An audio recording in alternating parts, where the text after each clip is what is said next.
Aujourd'hui, nous sommes confrontés à la question qu'il avait anticipée il y a 20 ans, quand nous avons commencé à travailler sur ce sujet.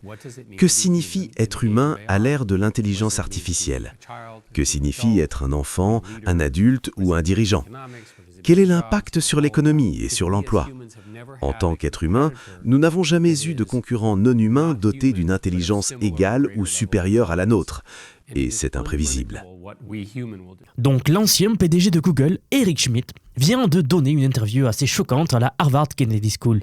Il a averti que l'IA va tout automatiser à une échelle massive dans les 2 prochaines années, et qu'il va devenir vraiment difficile pour nous, les humains, de rivaliser avec elle. Il a également averti que le rythme auquel la Chine avance lui permettra de battre facilement les États-Unis dans les années qui arrivent. Regardons l'interview et je vais décortiquer tout ça au fur et à mesure. La question est de savoir ce qu'il se passera au fil du temps. Nous avons le langage, les agents et le raisonnement. N'est-ce pas précisément ce que nous faisons? Nous accomplissons des tâches, nous communiquons et nous agissons. Le consensus à San Francisco est qu'à un moment donné, ces éléments vont converger pour créer ce qu'on appelle techniquement l'auto-amélioration récursive. L'auto-amélioration récursive se produit quand l'IA apprend par elle-même. Ce n'est pas le cas aujourd'hui. Actuellement, quand vous installez l'un de ces énormes centres de données, vous voyez à quoi il ressemble, vous devez lui dire quoi apprendre. Mais nous sommes convaincus que cela arrive. Il existe de nombreuses preuves. La capacité des ordinateurs à écrire des programmes, à générer des conjectures mathématiques ou à découvrir de nouveaux faits semble imminente. Beaucoup pensent que de nouvelles mathématiques seront conçues et que des mathématiciens IA feront des découvertes dès l'année prochaine. En tant qu'industrie, nous croyons collectivement que cela va arriver bientôt. Si vous demandez aux gens de San Francisco, ils vous diront 2 ans, ce qui est très court. Si vous me demandez, je double ce délai à 4 ans, ce qui reste extrêmement court. Cela arrive donc et très rapidement. Je souhaite, et Henry le souhaitait certainement aussi, que cela soit construit avec les valeurs américaines et les valeurs humaines. Selon moi, et nous en avons beaucoup discuté, il arrivera un moment où quelqu'un devra lever la main et dire que nous sommes allés trop loin. Le danger est trop grand. Nous ne voulons pas donner cette autonomie à l'ordinateur. Nous voulons que les humains gardent le contrôle. L'emplacement exact de ce curseur ne fait pas l'unanimité, mais notre livre consacre beaucoup de temps à définir où il pourrait se situer. Un autre exemple serait de découvrir que l'ordinateur a décidé de lui-même d'accéder à des armes. Tout le monde s'accorderait pour dire que c'est une mauvaise idée. C'est déjà assez grave que des humains aient accès à des armes. Imaginez si l'ordinateur les possédait. Quels seraient alors les critères? Et on peut en imaginer beaucoup. Ensuite, Eric Schmidt explique comment la Chine va battre les États-Unis dans le domaine de l'IA d'ici 2 à 3 ans. Mon avis personnel est que l'écart va se creuser, mais pour des raisons différentes. Je pense que la priorité des Chinois est principalement, comme je l'ai mentionné, d'intégrer l'IA partout, dans les grippins intelligents, les voitures et bien d'autres choses. Ils progressent beaucoup plus vite que nous. Concernant les robots, je pense que la grande majorité des robots humanoïdes seront pilotés par une IA chinoise et fabriqués par la Chine, tout simplement parce qu'ils savent comment réduire les coûts de production. Leurs chaînes d'approvisionnement sont incroyables, leur gestion des coûts est excellente et ils travaillent acharnement. Mon hypothèse est qu'il est vrai que l'écart va probablement s'accentuer, mais la véritable question est de savoir si, en tant que consommateur, vous aurez finalement une meilleure expérience avec un produit chinois qu'avec un produit américain. Du point de vue de la finition, la réponse est probablement le produit chinois, ce qui est préoccupant. Mon opinion personnelle, bien que je n'en sois pas certain, est que les grandes entreprises ne finiront pas par publier leurs modèles les plus puissants. Ce serait trop dangereux, elles proposeront plutôt des versions restreintes. C'est ce que je ferai, et je suppose qu'elles prendront cette décision. La question la plus intéressante est celle de l'opposition entre modèles ouverts et fermés. Pour ceux d'entre vous qui ne sont pas familiers avec ce sujet, l'open source implique des poids ouverts. C'est ce que j'ai pratiqué pendant des décennies. Lorsque vous utilisez n'importe quel type d'ordinateur, une grande partie des logiciels que vous utilisez a été développé en open source, ce qui signifie que le code source a été publié et que les gens l'ont fait progresser collectivement. J'ai fait partie de ce mouvement. Je suis donc un fervent partisan de l'open source. Les grandes entreprises privilégient les sources fermées principalement pour des raisons économiques.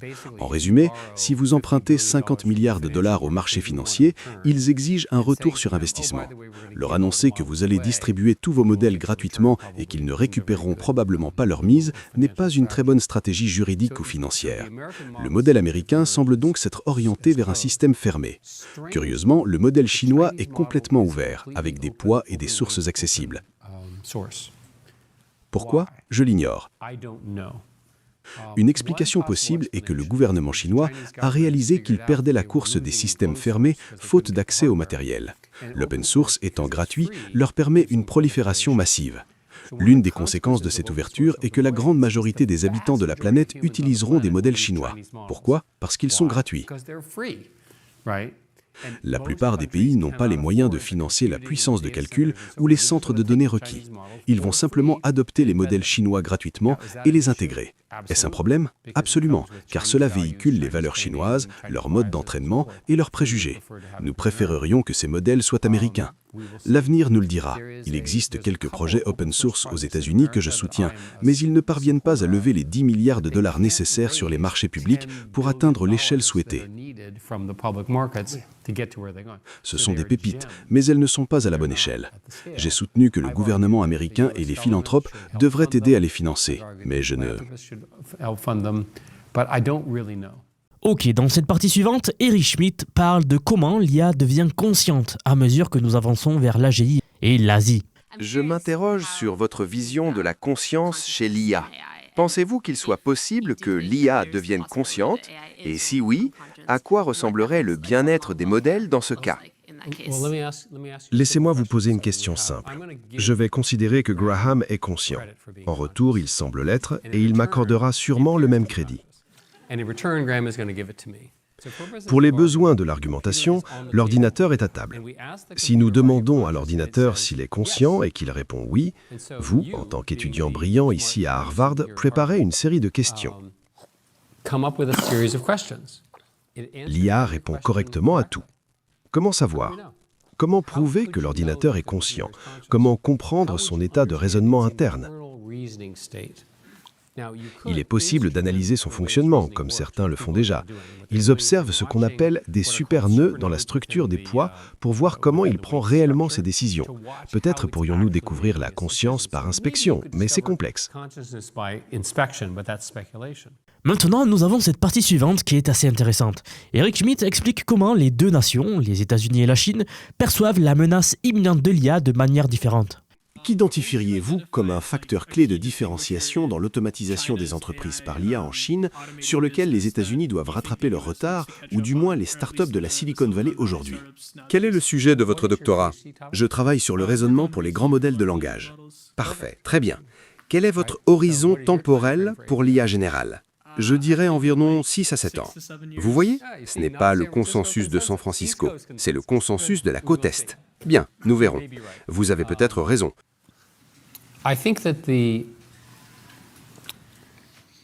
Je pense que cela a trait à la grandeur des rêves. Quand je suis en Chine, je n'entends pas le même discours qu'en Californie. En Californie, c'est 2 ans, le monde va changer, personne n'est prêt, cela arrive si vite, et ainsi de suite. C'est ce genre de rhétorique qui mène tout et qui s'auto-alimente. C'est un système de croyance. C'est comme une religion. Cela prend toujours plus de temps que ce que disent les rêveurs. Je n'entends pas cela en Chine. C'est notablement différent. Par exemple, avec le raisonnement, vous savez ce que DeepSeek a fait avec R3. Ils ont fait un travail fantastique. Ils ont inventé une nouvelle façon de faire du réglage fin supervisé, des choses vraiment intelligentes. On en entend parler à l'échelle nationale. Et d'ailleurs, DeepSeek est un champion national pour la Chine. Ils sont désormais sur la liste des entreprises célèbres et reçoivent énormément d'argent. La dernière fois que je les ai rencontrés, ils ont dit avoir résolu leurs problèmes matériels, ce qui signifiait que le gouvernement allait simplement leur donner beaucoup de puces. Bienvenue dans un système communiste. Dans la partie suivante, Eric Schmidt avertit que la Chine devient complètement folle dans le domaine de l'IA et qu'elle avance trop vite pour que nous puissions rivaliser. Laissez-moi dire qu'il n'y a pas de devoir plus noble que de préserver l'autonomie et la liberté humaine. Ce sont les valeurs que nous chérissons le plus collectivement. Je pense que ce sera un défi central pour vous tous à votre remise de diplôme. Vous serez confrontés à ces problèmes complexes et subtils. Imaginez si l'Internet avait été inventé par la Chine et n'avait pas cette ouverture qu'il connaît aujourd'hui, s'il était sous le contrôle d'un Internet chinois. Il semble que la Chine poursuive une stratégie différente de celle dont je parle. Lors de ma dernière visite en Chine, j'ai posé des questions techniques aux ingénieurs, car ils ne mentent pas. J'ai fini par comprendre que les Chinois se concentrent énormément sur l'application de l'IA dans leurs entreprises.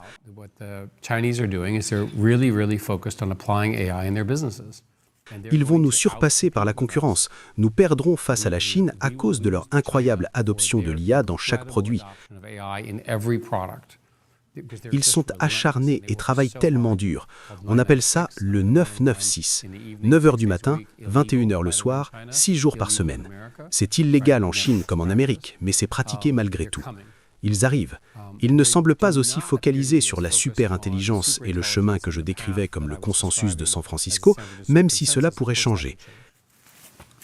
Il semble donc que les deux pays suivent des voies différentes. Une des questions pour vous est de comprendre ce qui se passe quand ces chemins divergents rencontrent des obstacles.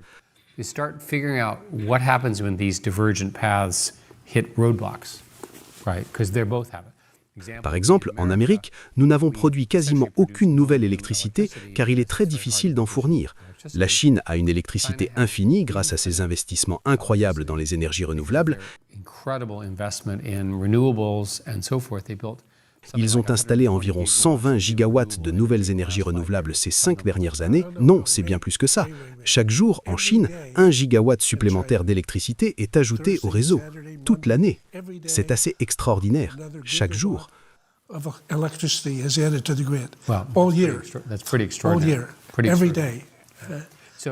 Mon point est le suivant. Quelle est la puissance d'une centrale nucléaire? Environ 1,5 gigawatt. C'est l'ampleur de la révolution électrique en cours en Chine.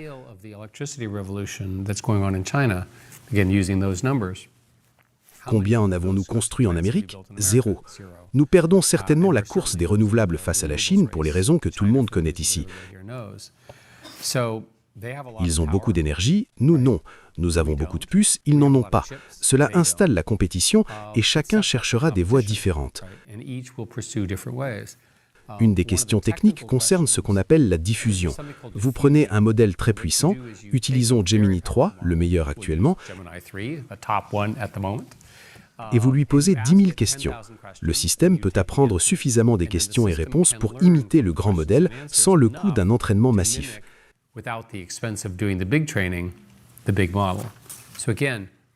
Réfléchir aux stratégies que la Chine va poursuivre et à celles disponibles pour l'Amérique est crucial. Ce qui est intéressant, c'est que les deux pays comptent sur le secteur privé pour y parvenir. À l'époque d'Henri, on aurait pensé que le gouvernement s'en chargerait. En fait, notre gouvernement ne peut pas avancer aussi vite, notamment à cause des systèmes de rémunération.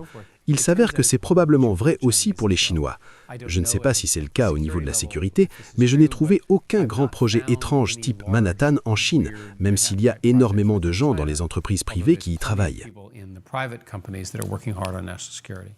Ensuite, l'animateur a demandé à Schmidt à quoi ressemblera notre monde dans les 2 à 3 prochaines années, avec l'IA qui s'infiltre dans tous les domaines autrefois dominés par les humains. Quand j'ai commencé, alors que j'étais au lycée, j'étais l'un des premiers programmeurs. Je prenais plaisir à écrire du code. À l'université et en école doctorale, c'était tout ce que je voulais faire. J'ignorais l'histoire et les matières de ce genre. J'étais la définition même du nerd à l'époque. Tout ce que j'ai fait dans ma vingtaine, ce qui m'a amené là où je suis, a désormais été complètement automatisé.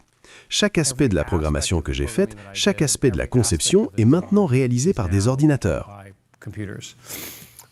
Récemment, j'ai fait écrire tout un programme par le système. Je le regardais définir les classes et le détail des interactions à mesure qu'il les générait. Et je me disais que c'était hallucinant, que c'était ma fin. J'ai fait de la programmation pendant 55 ans, alors voir quelque chose commencer puis s'achever de mon vivant est vraiment profond.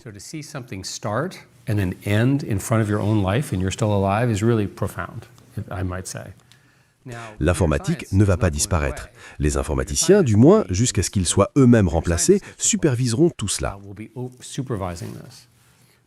Mais la capacité de générer du code avec la puissance de ces systèmes est révolutionnaire. Cela signifie que chacun d'entre vous a un super ordinateur et un super programmeur dans sa poche. Personne ici n'est un terroriste, mais il est toujours plus facile d'utiliser des exemples négatifs.